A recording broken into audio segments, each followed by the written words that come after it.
रात के इस पहर में जब सड़कों पर सन्नाटा होता है और दिल में पुरानी आवाजें गूंजती है। आप सुन रहे हैं स्टोरी टेलर अश्विन के साथ, जहां कहानियां अधूरी होती है पर एहसास मुकम्मल। आज है कहानी का तीसरा हिस्सा, हंसी दोस्ती और कैंटीन की चाय। कॉलेज का पहला दिन, एक ऐसा पन्ना जिस पर न कुछ लिखा होता है और ना ही मिटाया जा सकता है। एक छोटे शहर से आया लड़का सुमित आज भी अपने शहर की पुरानी गलियों को अपने दिल में लिए घूम रहा था।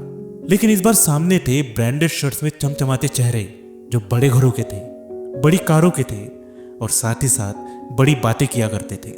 सुमित, जिसके पास शायद सब कुछ नहीं था पर यादें थी और थोड़ी सी हिचक भी। पर जैसा होता है कॉलेज की भीड़ में कुछ ऐसे चेहरे होते हैं जो पहले दिन से ही अपने लगने लगते हैं। वही उसे मिला कश्यप, एक बनारसी ठहाके वाला लड़का जो चाय पीते हुए पूरी दुनिया की राजनीति बदलने का सपना देखा करता था।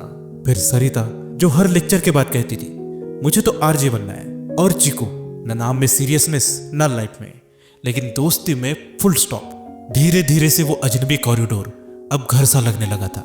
क्लासरूम किसी मजाक का हिस्सा बनने लगे और कैंटीन की चाय किसी जादू की तरह हर दुख में राहत देने लगी।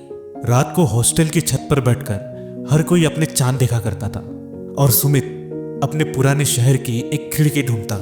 वो खिड़की जहां से एक लड़की झांका करती थी। वो हंसता तो था पर उतना नहीं जितना वो दिखाता। हर हंसी के बाद एक लंबा सन्नाटा होता। उस सन्नाटे में अक्सर उसे उस स्कूल की घंटी सुनाई देती थी, जिसके बाद वो लड़की कभी वापस नहीं आई। और आखिरकार जैसा होता है, कॉलेज खत्म हुआ और छुट्टियां शुरू हुई। सभी दोस्त अपने अपने शहरों को निकल गए। कश्यप ट्रेन से, सरिता बस से और चीकू वो तो किसी की बाइक पर चला गया। और सुमित आज वापस उन्हीं गलियों में आ गया जहां उसके बचपन ने आखिरी सांस ली थी। सुमित आज फिर उस घर के सामने खड़ा था। वो घर अब घर नहीं था, बस दीवारों की छाया थी। खिड़कियां जिनमें न कोई चेहरा था न कोई परछाई।